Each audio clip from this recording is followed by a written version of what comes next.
Deixa eu ver que ele chamou no Voltei, WhatsApp. voltei. Eu não sei, Opa. nunca tinha me dado toda essa pane, tá? Depois que ele falou balance scorecard, eu perdi. Cris, eu já vi outros homens dizendo isso, nunca aconteceu comigo antes. Obrigado. Obrigado.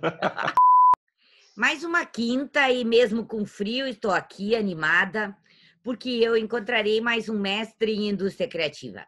Animada e curiosa dessa vez, pois eu não conheci ele durante o mestrado, só vi pelos corredores. Então, obrigada por ter aceito conversar comigo. Eu não sei nem como eu te chamo. Eu te chamo de Claudionor ou eu te chamo de Júnior? Oi, professora Marta, é um prazer estar falando contigo. Você pode chamar de Júnior, adotei esse nome e o pessoal aí acabou adquirindo essa forma de me chamar e eu acabei adotando. Então pode ficar à vontade de me chamar de Júnior. Boa, mesmo porque a propaganda do Júnior é grande. Conversei com alguns colegas teus essa semana para te conhecer um pouquinho e todos falavam era do Júnior.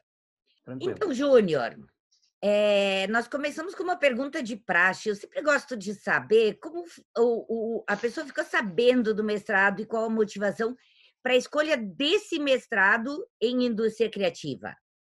Quando eu terminei o MBA em gestão empresarial na Fevale, foi um MBA pacote sanduíche, né, Brasil-Finlândia, eu comecei a zapear na internet procurando opções de mestrado. Né? O meu desejo sempre foi de dar aula, né? Sempre quis isso para minha vida, colocado pelos pais. Minha mãe da área da pedagogia, meu pai também da área de segurança do trabalho, sempre ministrando aula, vi eles a vida toda, né? Até na comunidade evangélica. Então, acabei seguindo essa regra aí, que é maravilhosa para mim. Estou adorando seguir por escolha hoje, gosto muito disso. Então, eu comecei a procurar os mestrados na região, em todas as universidades da região, e parei na indústria criativa, porque eu li um artigo sobre o que significa a indústria criativa, né? A importância que ela tem para nós, né? Para as pessoas e aí para a indústria, para o mercado, para todas as áreas, né? E aí parei num artigo que dizia que as ideias são a matéria-prima da inovação. E eu gosto sempre de trabalhar em inovação. Aliás, nos sindicatos patronais que eu trabalhei, sempre levei palestrantes nessa linha de inovação. Então, quando eu vi que a ideia é o que alimenta a inovação, é o que faz mover a inovação, eu parei e disse, eu quero saber mais sobre isso. Eu quero entrar a fundo nesse assunto. Falando nisso, como foi ser orientado por um professor da área criativa? Porque o Cris vem da comunicação, tu da administração. Como é que foram esses embates?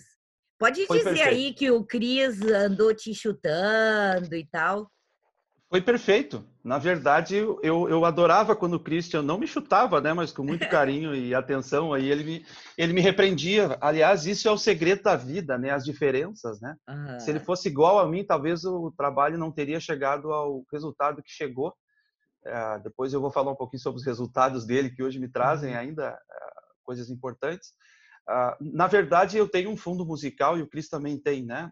Desde os 8 anos, eu estudo partitura, toquei em banda marcial, trompete. Hoje, eu gravei CDs cantando e o Cris também é músico. Então, essa linha, eu me sentia muito à vontade quando me encontrava com ele, porque na sala dele tinha violão, por exemplo. Né? Que show! Isso deixa a gente muito à vontade, né? Antes de começar a orientação, você fica com medo, para quem será um orientador, quem é essa pessoa, né? Como é que eu vou trabalhar esse assunto? Aí você chega lá, tem um violão, teu orientador está tocando um pouquinho, daqui a pouco ele senta e fala coisas importantes do artigo, da dissertação, no caso, mas isso tudo de uma forma leve, obviamente, chamando atenção para pontos importantes, não deixando eu fugir muito da linha, mas também me deixando com liberdade de trabalhar o assunto. Então foi muito bom, professora Marta, eu gostei muito particularmente.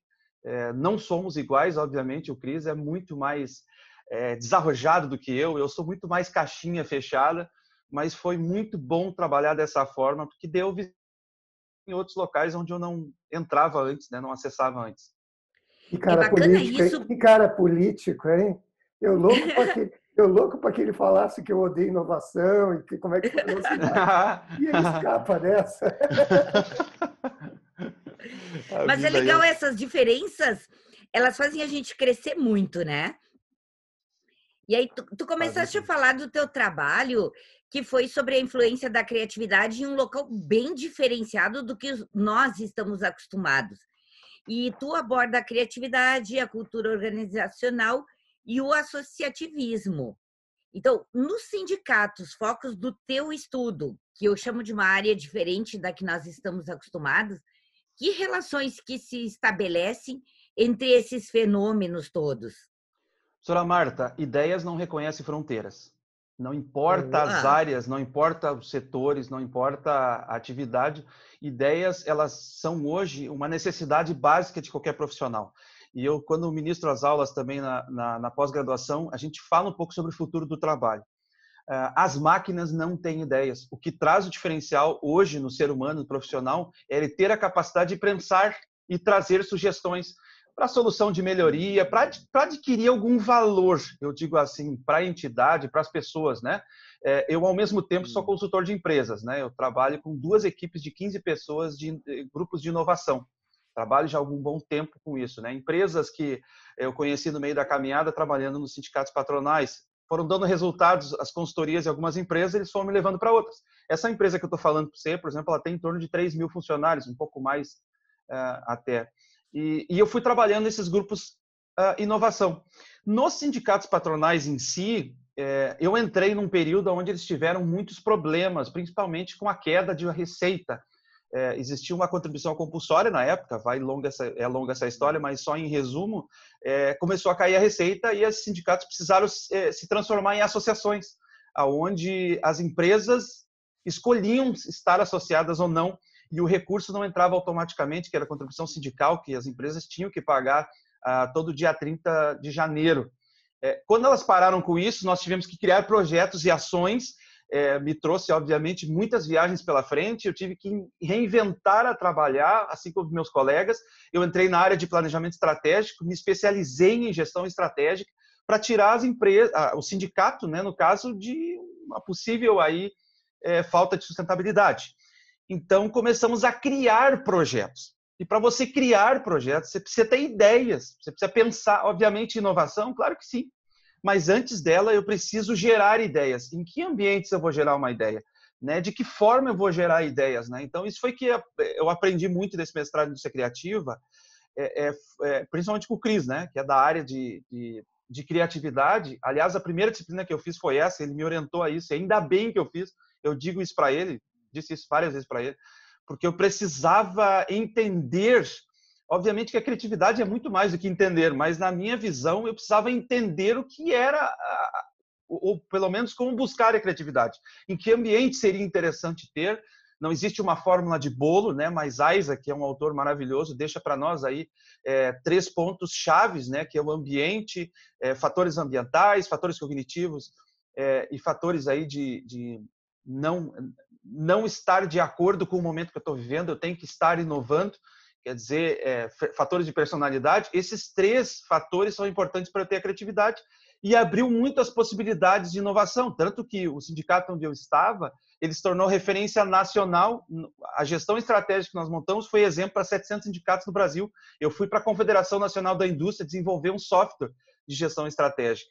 E o atual sindicato que eu estou patronal também virou referência nacional, justamente pela capacidade de trazer projetos inovadores de sustentabilidade para o negócio onde eu estava, né? E além disso, as consultorias que eu dei nas empresas aí de calçado tiveram retornos financeiros. Por exemplo, um projeto só trouxe 630 mil de retorno em um ano. Nossa! São projetos criativos, né? Através da criatividade. Bah, Júnior, o que teus colegas falavam de ti é verdade. Marta, ele é arrojado, ele faz acontecer. Muito bacana ver isso, muito legal. Nisso tudo, eu sei que tu atuas num MBA em gestão de pessoas e liderança colaborativa, que é da Instituição Evangélica de Novo Hamburgo, né?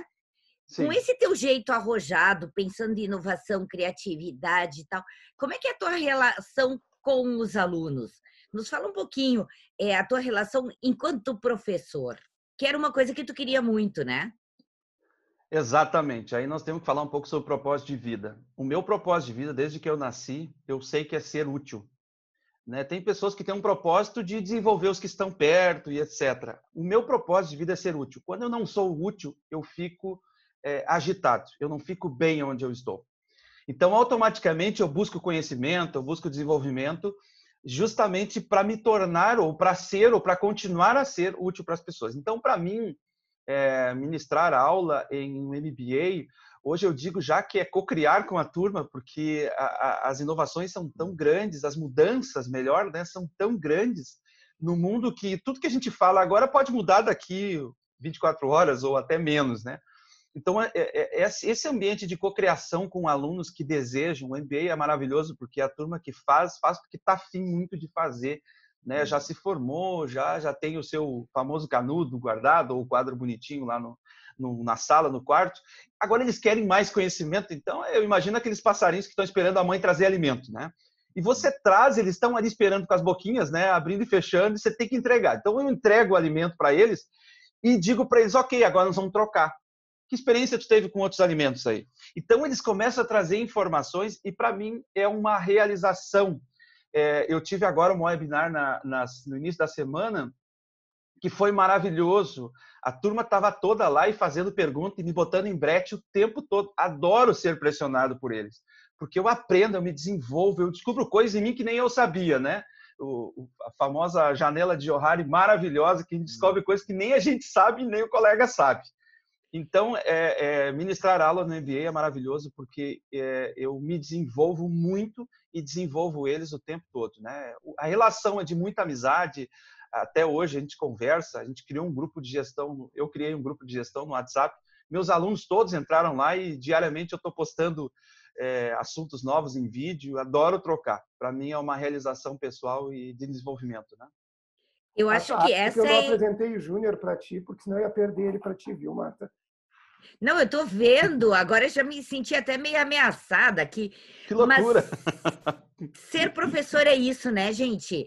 Essa coisa de trazer o aluno muito para perto e aprender muito e aprender o tempo todo e ser desafiado, ser colocado ali num cantinho e ter que reagir e aprender e reaprender constantemente. Mais do que isso, essa interdisciplinaridade, né? São tantas áreas envolvidas que é muito bacana essa troca. É verdade.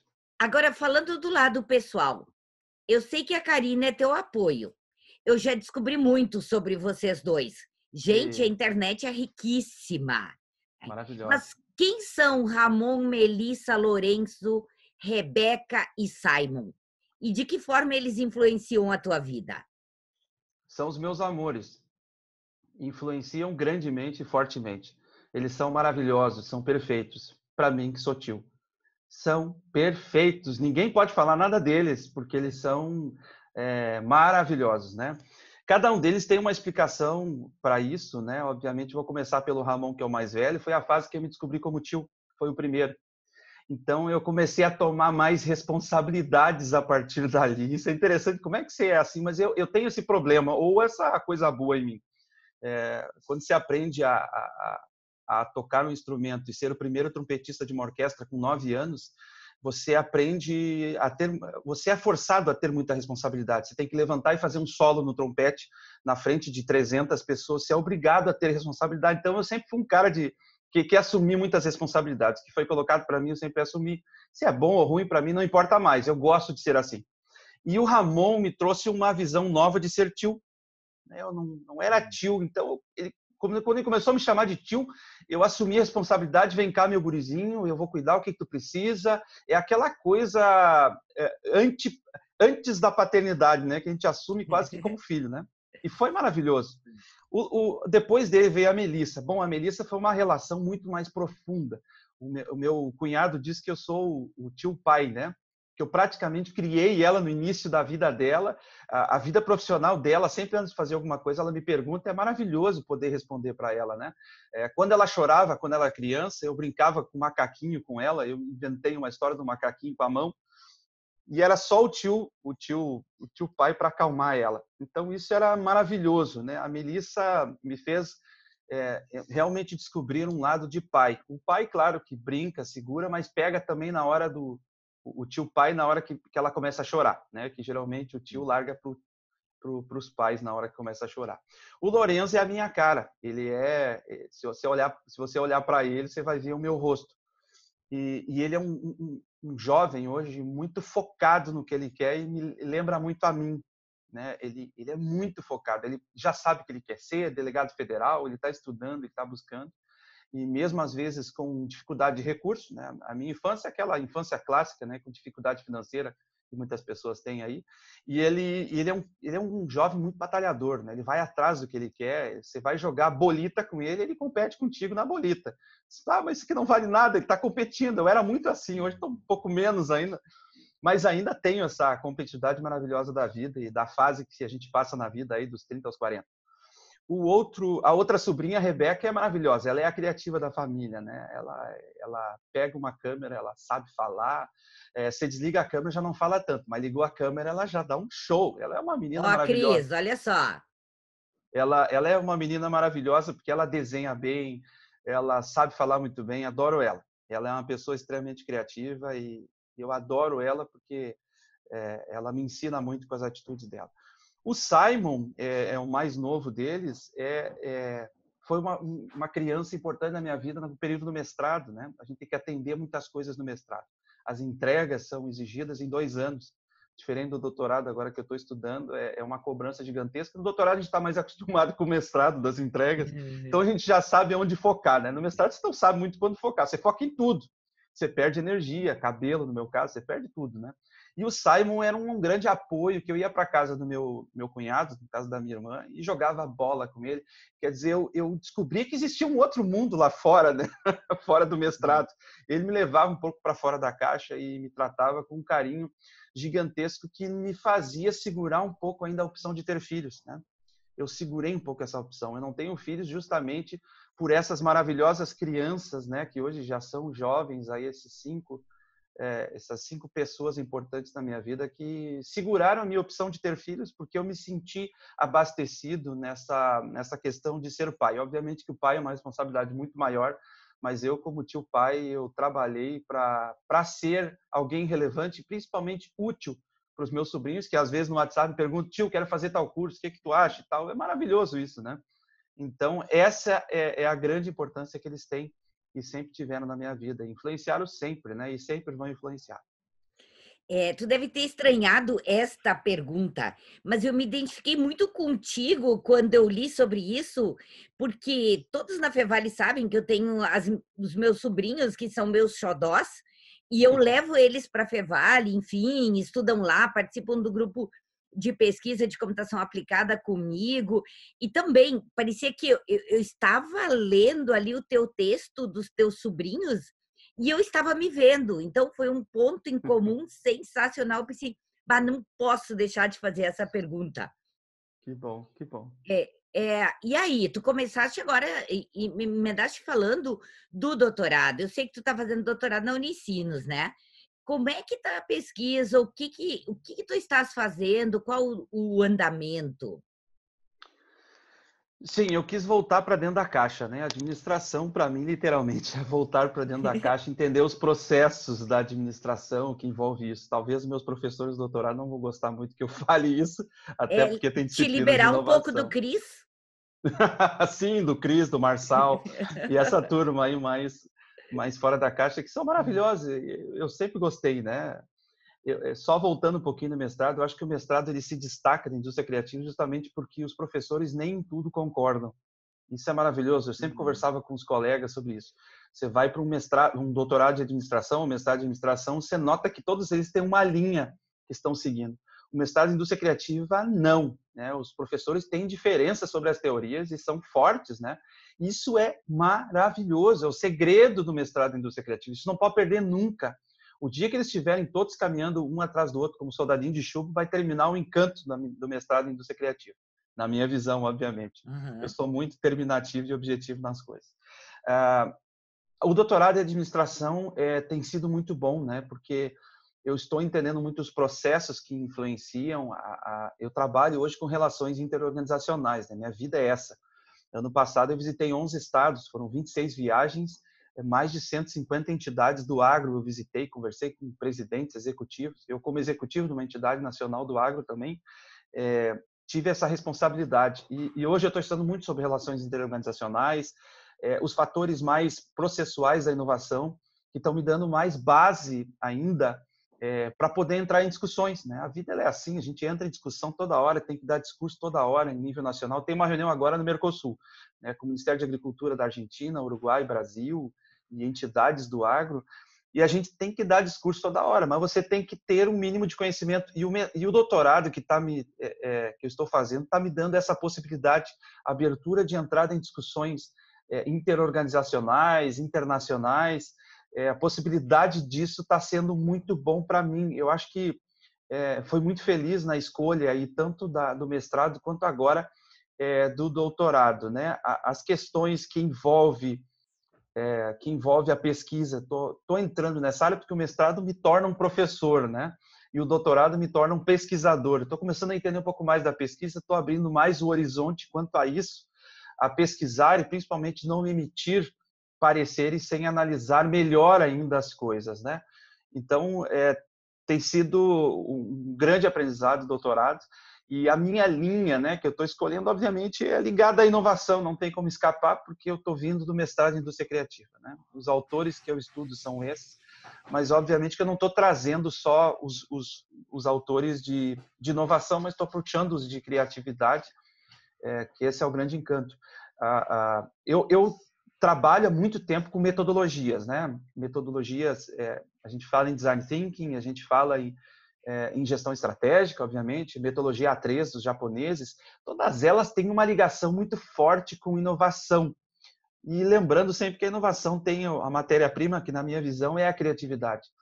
Então, isso tudo está muito conectado. As metodologias, eu noto que no mundo elas estão muito conectadas. Eu sempre amei metodologias de inovação, de estratégia. Sempre gostei de trabalhar minha vida inteira com isso, em todos os sindicatos, nas consultorias, nas aulas. Eu quero saber o que essas metodologias realmente estão trazendo de resultado para as empresas. Isso sempre me chocou, porque adoro implementar metodologia, mas quando você implementa uma metodologia complicada, você pode engessar a empresa. Isso me incomodou muito, porque no início da minha vida profissional, eu implantei a certificação ISO, e eu notei que, na época, engessou demais a empresa pequena. Eu comecei a minha vida profissional, realmente, foi na indústria automobilística, fabricação de peças mecânicas no ramo automobilístico, e eu tinha que implantar ISO 9000 e eu vi que era um sofrimento para as pessoas preencher papel. E eu queria saber o que trazia de retorno aquele negócio. Hoje eu já penso 1000 vezes quando vem um cara novo da época. Eu tive cara novo porque eu já perdi muito cabelo, né? Eu já sou um cara já mais de Tu é um cara novo, charmoso. Pela cabeça, viu? Faltou aqui em cima. Mas eu sempre digo que a metodologia ela tem que trazer um benefício para a empresa. Isso me incomoda hoje, quando eu diz, vou implantar a metodologia ágil. Calma, vamos respirar primeiro. Vamos ver o que a empresa está pronta para receber. Vamos design thinking. Calma, vamos ver o que a empresa está pronta para receber.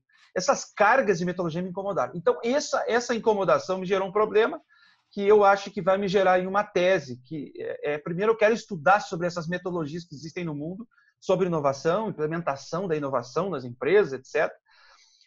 Sempre olhando para os autores de criatividade que balizam a questão do ser humano, que é a parte mais importante de criatividade e inovação, e saber se essas metodologias geram resultados ou efetivamente não geram resultados, pelo menos da região que eu estou aqui no Rio Grande do Sul. Isso eu quero saber, eu quero medir isso, levantar essas teorias e medir isso. Bom, tu sabes que na semana passada me chocou com a história do ministro da Educação quando começaram a vasculhar o Lattes dele. Me chocou porque eu faço isso. Quando eu conheço uma pessoa, quando eu quero conhecer, não sei se é porque eu estou há 27 anos trabalhando na área acadêmica e a minha referência ao Lattes, mas quando o Cris me deu o teu nome, eu fui para o teu Lattes. É automático isso para mim. O pessoal vai para as redes sociais, né? Eu vou para o Lattes. E aí eu vi que tu participaste da organização de muitos eventos nacionais e internacionais, e assim, um atrás do outro. Gente, é um excesso, vocês têm que ver. A minha pergunta é, como tu dá conta disso? Às vezes minha esposa me chama de polvo, viu? Porque eu estou em muitas atividades ao mesmo tempo, né? Eu tenho que realmente segurar isso. Aí eu volto às primeiras perguntas. Quando eu assumi a parte musical na minha vida, comecei a estudar partitura com 8 anos, eu fiquei 25 anos tocando e cantando e fazendo muito forte nessa área uma atividade. Eu cheguei a lançar 2 CDs, 24 composições minhas, eu gravei, fui para dentro de estúdio e comecei a viajar muito. Então, eu trabalhava de segunda a sexta, estudava de noite, e sábado e domingo eu pegava a van com minha banda e viajava o estado inteiro. E voltava domingo de noite, segunda de manhã voltava a trabalhar e segunda de noite estudar, me formar lá na Ubra, na época, né? E essa vida maluca de fazer coisas, inclusive eu segurei ela há 6 anos atrás, quando eu pensei em entrar no mestrado, eu segurei completamente ela. Então, no meu trabalho, eu sempre gostei de dinamicidade, eu não gosto de parar as coisas, eu preciso ser dinâmico, né? Então, cada vez que inventava um projeto, dele saía mais 2. E de cada 2 saía mais 2. E quando a gente fala nisso, a gente entra num caminho que a gente vê que não tem mais volta. Porque nos patronais que eu trabalhei, os empresários, além disso, eles mesmos puxavam projetos, né? Você pode ver ali no currículo que era ou rodada de negócio, ou exposição em feira internacional, ou estava desenvolvendo um projeto de estratégia com a Confederação Nacional da Indústria, ou estava agora, no caso, com o Agro, né, com a Confederação Nacional do Agro, agora eu fui para o Agro, Federação. Isso não para, porque o meu perfil é de inquietude, né, de estar inquieto com as coisas, né? Eu vi que o meu perfil, estudando mestrado em indústria criativa, é completamente criativo. Eu não consigo parar onde eu estou. Tanto que minha vida profissional também ela foi muito forte no início e até hoje em design gráfico, né? Eu desenvolvi a revista. Quando alguém não conseguia fazer, não deixa que eu faço. Pum, aprendi a usar o Corel sozinho. Fui fazer o curso e eu praticamente foi uma troca de informação com o meu professor. Eu só queria o canudo de usar o Corel e design gráfico, né? Photoshop, etc. Eu fui muito autodidata na música, eu fui também muito assim, né? Então, essa inquietude me gerou um projeto atrás do outro, né? Aonde eu entro, você pode perguntar para os diretores e os presidentes onde eu trabalhei, você vai notar que eu sempre disse não tá bom, né? Eu quero mais, eu acho que precisa mais, né? E isso realmente tem uma questão que tem que analisar a vida profissional e pessoal. Obviamente que é difícil de desconectar isto, né? Mas é importante em algum momento, a gente está aprendendo agora com esse novo momento de vida, que é aprender a desconectar. A gente tem que viver conectado o tempo todo, mas em algum momento a gente tem que desconectar. Emendando a isso que tu disseste, e agora, esse período de isolamento social, na tua área de atuação, o que mudou, na tua opinião? Como é que vai afetar o setor em si? Como é que vai afetar todas essas atividades e tua vida pessoal? Primeiro eu descobri que eu sou um ser adaptável, né? Eu me adapto muito fácil às coisas. Na questão de ser executivo de uma entidade nacional, eu descobri que eu posso fazer muito mais do que eu estava fazendo estando em casa. Hoje a gente tem reuniões com muitas entidades pelo Zoom, coisas que era muito difícil de se reunir presencialmente, né? Eu tive que viajar muito nesses últimos 4 anos para poder ter conexão a presidentes de entidades, executivos e a pessoas operacionais dentro das organizações que tomavam as decisões.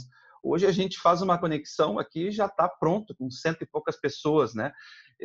Eu coordenei agora uma academia de pilotos da área agrícola, que foram mais de 230 pilotos capacitados por 14 coronéis, doutores em psiquiatria, psicologia. Foram 14 instrutores de todo o Brasil, com 230 alunos de todo o Brasil. Foram mais de 17 estados, foi 19 estados presentes, numa academia que eu jamais conseguiria fazer num local, né? Então, a minha vida como executivo, ela aumentou muito a força, o poder, né, de relacionamentos, porque a minha área é relações institucionais, nesse caso, como executivo.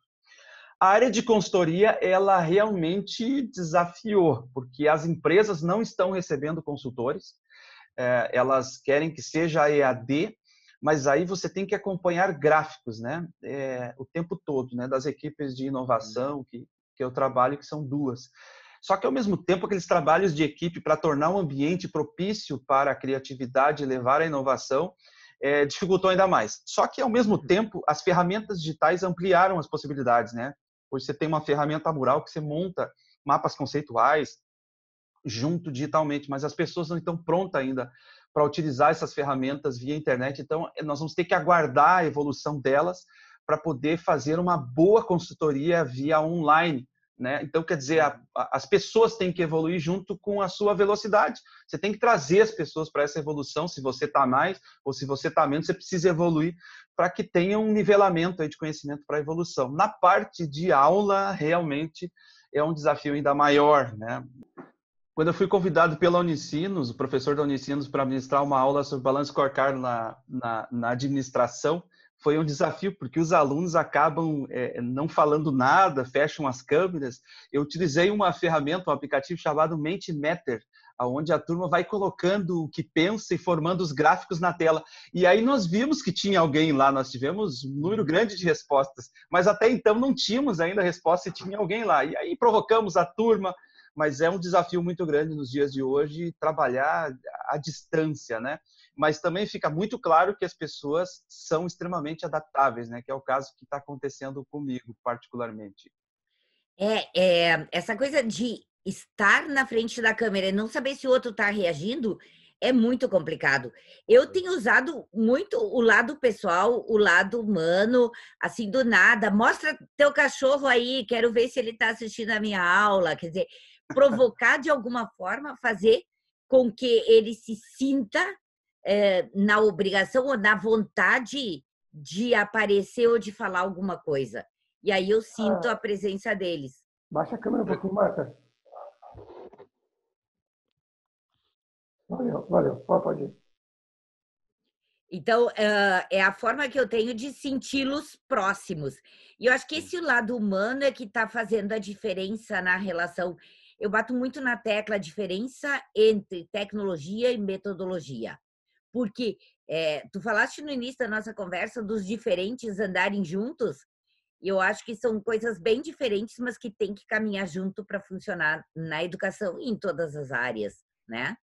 É verdade, é verdade. Júnior, eu não quero parar de falar contigo, mesmo sabendo que tu tem compromisso. Eu não quero, ninguém pode me obrigar. Mas preciso fechar, mas eu quero fechar com 2 mensagens tuas. A primeira, para quem quer fazer o mestrado em indústria criativa ou está fazendo, nós temos uma turma nova começando agora. E a segunda, para a tua turma, que falou muito sobre ti para mim durante essa semana. Bom, para aqueles que querem fazer, eu digo faça, e o mais rápido possível, porque o mestrado em indústria criativa, ele, na minha visão, ele é completamente interdisciplinar. Você é engenheiro, administrador, você é médico, você é advogado. Se você fizer indústria criativa, você vai sair completamente da caixa, você vai se diferenciar do mercado. Né? Eu digo não porque eu fiz, mas porque eu descobri isso quando eu fiz. Né? Foi uma descoberta que aconteceu ao andar das aulas. A indústria criativa te faz pensar de uma maneira diferente. Ah, mas eu não sou alguém que desenha, que pinta, que é músico e etc. Não, te faz pensar na possibilidade de tornar de trazer coisas novas para o teu dia a dia. A gente precisa disso. O ser humano precisa de coisas novas, ele precisa se reinventar. E na indústria criativa te traz exatamente essa questão da personalidade que Isaac comenta, que é o não conformismo com a situação. Hoje o que mais nós vemos é profissionais muito iguais aos outros, porque estudam as mesmas teorias, leem os mesmos livros. Então eles não se diferenciam, mas eles brigam pelas mesmas coisas. E quando você entra na indústria criativa, você começa a pensar que você precisa ter ideias novas, porque isso faz o mundo mover. Em uma das questões levantadas ali na pergunta, eu vou adiantar, professora Marta, tá? Desculpa, vou ter que adiantar. 3 palavras que resumem aí essa andada na indústria criativa, né?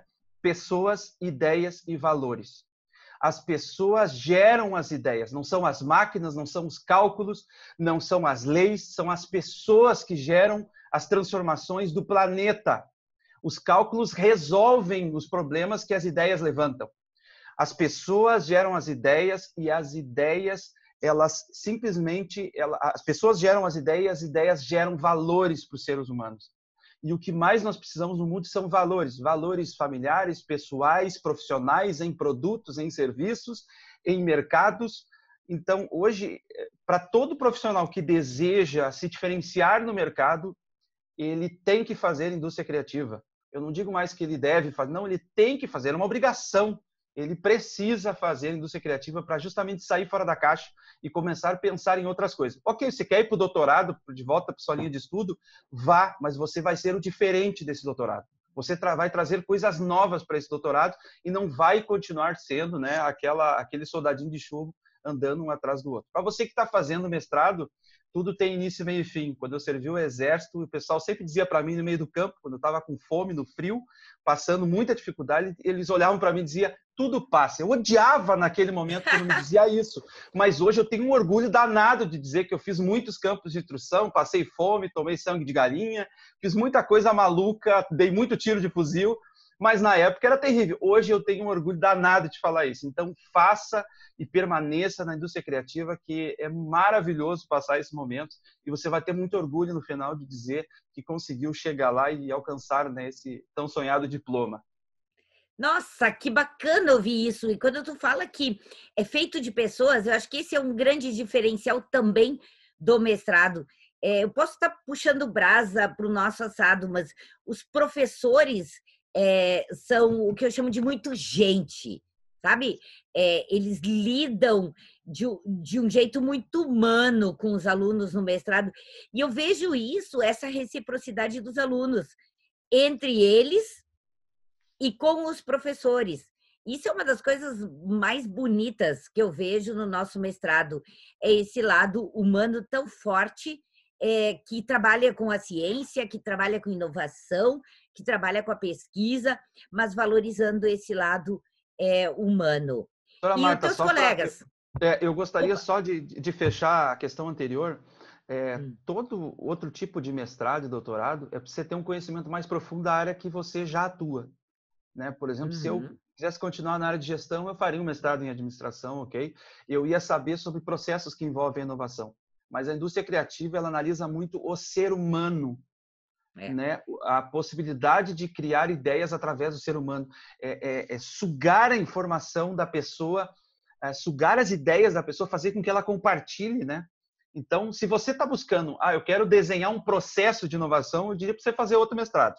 Você vai ter isso de uma forma um pouco mais leve, não vai ser tão profunda, mas o que você vai descobrir é a forma de extrair nas pessoas as melhores ideias. E isso que torna você relevante no mercado hoje, na minha opinião, são ideias. Quanto aos meus colegas de mestrado, adoro eles, eu queria brincar com eles, mas não consigo nem falar uma sacanagem, uma brincadeira aqui, seus chatonildos, sei lá. Não, mas aqui pode falar tudo, pode falar e eles estão aí para te escutar. Nós somos o melhor mestrado de indústria criativa que aconteceu na Fevale, eu afirmo isso para vocês. Nós entramos num time que era pequeno na época e nós tínhamos que ler muito e apresentar toda semana em todas as disciplinas. Toda a nossa turma entrou ali, eu acho que foram 7 ou 8 que entrou naquela época no mestrado, era muito envolvida, e nós trocávamos muita informação, né? O WhatsApp estava entrando e a gente entrou com tudo nele, trocando informação, conversando, discutindo, brigando com os professores. Foi maravilhoso, assim, foi um turbilhão de emoções em poucos meses, né? Uma turma muito diferente também, porque a indústria criativa ela traz os alunos de diferentes áreas, então isso move uma riqueza gigantesca no meio das aulas, das disciplinas. E o que eu tenho para dizer para eles é um sinal, primeiro, né? Dizer que eles são maravilhosos, que eu amei fazer esse mestrado com eles e claro que o meu sonho era fazer um doutorado junto com eles, mas isso é impossível, cada um foi para um lado e a vida seguiu. Mas eu quero dizer para eles assim que sou muito grato, né? Eu sou muito grato a cada um deles, o carinho deles, a atenção deles com os conhecimentos que foram gerados ali através de um compartilhamento, de uma colaboração maravilhosa, em alguns momentos violenta, mas foi fantástico, né? A troca de informação.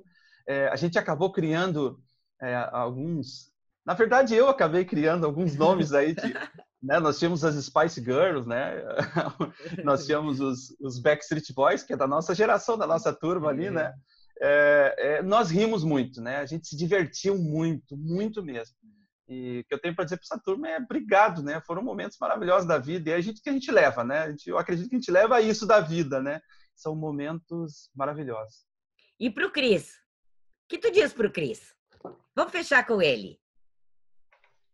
Cara, o Cris, o que eu digo para ele? Estou olhando para a imagem dele agora, né? Que ele tá com uma imagem, não tá nem a cara dele, né? Mas eu acho que na vida a gente pode levar coisa ruim e coisa boa, né? Eu adoro levar coisa boa. Eu sou um cara que gosta de guardar muita coisa boa, sabe? Acho que faz bem pra gente. E eu tenho muita gratidão ao Cris, né? Tenho muita gratidão a ele, porque as nossas trocas nas orientações, elas trouxeram muita riqueza, né? Talvez no momento, em algum momento ou outro, as percepções foram diferentes, mas para um aluno que está começando o mestrado e quando ele está precisando entregar uma qualificação, está trabalhando muito, está viajando muito, está correndo muito, você chega lá e ele está com o violão na mão, tem uma significância muito grande que talvez nem ele imagine, né? A calma que ele passou nas orientações também me levaram aí a finalizar o mestrado, que é muito difícil. Às vezes você chega num professor muito metódico, você tem dificuldade até de perceber o que ele quer, né? O Cris foi muito prático, né? Você faz isso, a sugestão é essa. Eu disse, gostei disso, posso mudar isso? Pode. Então, ele sentiu também que eu precisava disso. Eu precisava de um caminho a seguir. Mas o orientador não tem que falar. Não, o orientador tem que orientar. Então, tem que agradecer ao Cris. Não tem mais o que falar. Tem que agradecer ele por trazer essa calma na hora do mestrado, na hora das orientações ali, que foram cruciais para a minha vida. Naquele momento Tu quer me dizer agora que o Cris é bonzinho? Não. Tá. O Cris não é bonzinho. Não, nunca foi. Ai, que susto! Não, ele era bonzinho no início, depois foi pancadaria. Mas pancadaria no bom sentido, né? De fazer com que eu gerasse alguma coisa, porque no mestrado você precisa gerar alguma coisa, né? Dizer para os alunos aí que tem que sair alguma coisa bacana de vocês. Tu viu, Júnior, que eu tentei provocar ele e ele não entrou? Eu sabia, eu senti que a provocação era para mim entrar, era para fazer uma coisa. Não, eu sou da produção aqui, da gravação, da técnica, estou quietinho aqui. Júnior, obrigada. Não só por estar conversando comigo, mas por esse carinho que tu emana pelo nosso mestrado. Isso é sensacional. Eu sou apaixonada pelo mestrado também. Então, assim, descobrimos nessa conversa muitos pontos em comum. Então, obrigada pelo teu tempo, pelo teu carinho. E não te esquece, as portas estão abertas, volta sempre.